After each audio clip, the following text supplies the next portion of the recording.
the origins of the organization in Seattle seem to be the American Indian Women's Service League.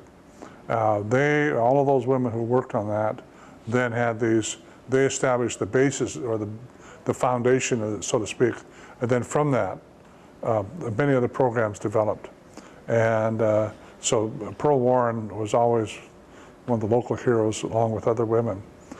And what they did was they had no money, but they just showed by organization that they could pull some things off. And I believe their first office was on First Avenue. They got that used to be a real rundown part of Seattle. They got a little cheap storefront place. And I think they went from there. I'm not sure what the next one was, but I know they got that old church in Bourne Avenue, and they had an Indian center there for years. And then it moved now eventually to its present location. But those were all those women and many others were involved. So did you ever go to any of the Indian centers? Oh yes. Yeah, I recall going to the Indian Center, and you look out the back porch and there'd be stacks of lettuce, and or people would donate food, they'd donate clothes, they would just donate whatever they could.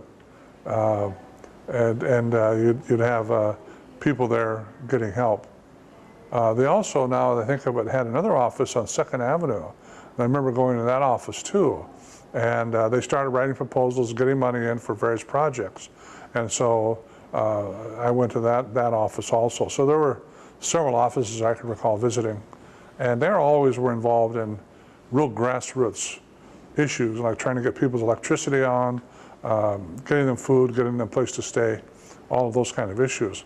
So the Indian Center in its origins was very much for the people, Indian people who were living in Seattle or had been relocated to Seattle in the 50s and 60s. Of course, this is the 60s, so they were still living here. And you had a lot of Indian kids, a lot of families in Seattle. Many of them lived up at High Point Housing Project. A lot of them lived there in Ballard.